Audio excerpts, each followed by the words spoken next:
नमस्कार, शिवस्वी information YouTube चॅनलमध्ये आपलं स्वागत आहे। आज आपण पाहणार आहोत पॅन कार्ड कसं बनवायचं की जे की तुम्हाला कमी वेळेत पॅन कार्ड भेटणार आहे। त्यासाठी तुम्हाला तुमचा हे आधारला जो मोबाईल नंबर रजिस्टर आहे तो गरजेचा आहे। तुम्हाला पॅन कार्ड मोफतमध्ये मिळणार आहे आणि तुम्हाला डिजिटल स्वरूपातही मिळणार। तर आपल्याला गुगलवरती आल्यानंतर ई पोर्टल इन्कम टॅक्स असं जरी टाकलं तरी तुम्हाला एक वेबसाईट भेटणार आहे किंवा तुम्ही ई पॅन जरी टाकलं तरी मिळून जाईल। त्यानंतर अशा पद्धतीने तुम्हाला एक होम पेज ओपन होईल। त्यात तुम्हाला इन्स्टंट ई पॅन हे इथल्या ह्या जे ऑप्शन आहे ह्याला क्लिक करून घ्या। क्लिक केल्यानंतर इथं तुम्हाला गेट न्यू ई पॅन असं ऑप्शन आहे इथे दिलेलं आहे। इथे एक सूचना आहे, ई पॅन कार्ड काढण्यासाठी तुम्हाला आधार कार्डवरची KYC आणि इलेक्ट्रॉनिक मीडियामधून म्हणजे इलेक्ट्रॉनिक बेस्डवर आधार देणार आहेत। गेट न्यू ई पॅनवरती क्लिक करा। त्यानंतर इथं तुम्हाला गेट न्यू पॅनचा ऑप्शन दिसणार आहे। त्यानंतर इथं आधार नंबर टाकायचा वगैरे इथे सूचना आहेत। तर आपण चला बघूयात। तर इथं आपला जो आधार नंबर आहे ज्याचं पॅन कार्ड काढायचं आहे त्याचा आधार नंबर टाकून घ्या। त्यानंतर इथे अटीन शर्तीला मान्यता द्या। त्यानंतर इथं आपल्याला एक OTP व्हॅलिडेशन करायचा आहे जो की आपला रजिस्टर मोबाईल नंबर आहे आधारला लिंक असलेला, त्याच्यावरती क्लिक करायचं असतं। करून घ्या। गेट न्यू आधार OTP वरती क्लिक करा। आपल्या रजिस्टर मोबाईल नंबरवरती जो आधारला लिंक आहे त्याच्यावर एक 6 अंकी OTP येणार आहे।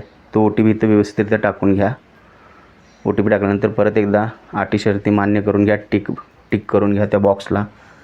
कंटिन्यूवरती करा। कंटिन्यू केल्यानंतर इथं आपल्याला आधार कार्डची जी मेमरी आहे इथं दिसणार आहे। त्यानंतर इथं आपल्याला सगळ्यात महत्त्वाचं पॅन कार्डला आपला ईमेल ID असणं गरजेचं आहे।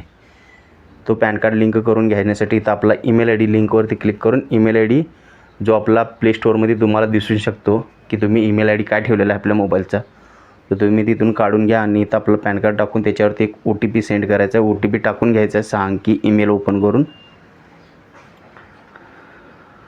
कंटिन्यू केल्यानंतर परत आपल्याला व्हॅलिडेशन झालेलं आहे। त्यानंतर इथं आपल्याला आपली जन्मतारीख टाकून नंतर आपल्याला इथे एक आपल्याला म्हणजे डेट ऑफ बर्थचा पुरावा द्यायचा आहे, जसं की मॅरेज सर्टिफिकेट असेल, आपला शाळा सोडल्याचा दाखला असेल, डोमेसेल असेल आणि बरेच आहेत।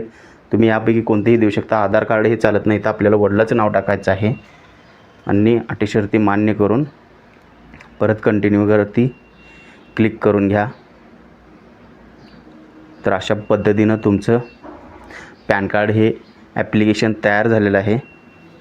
तुम्ही इथं पाहू शकता की your request for e PAN has been successfully submitted. अशा पद्धतीनं तुमचं पॅन कार्डचा एक नंबर दिसतो खाल्ल्या साईडला, जो की आपला ॲप्लिकेशन नंबर आहे, तो बघू शकता आणि तुम्हाला 24 तासात पॅन कार्ड मिळून जाईल। व्हिडिओ आवडल्यास चॅनलला लाईक करा, सबस्क्राईब करा, कमेंट करा, तसेच बेल आयकॉनवरती क्लिक करा जेणेकरून तुम्हाला नेक्स्ट व्हिडिओ काय अपलोड केला या संदर्भात मिळेल। जय हिंद, जय महाराष्ट्र।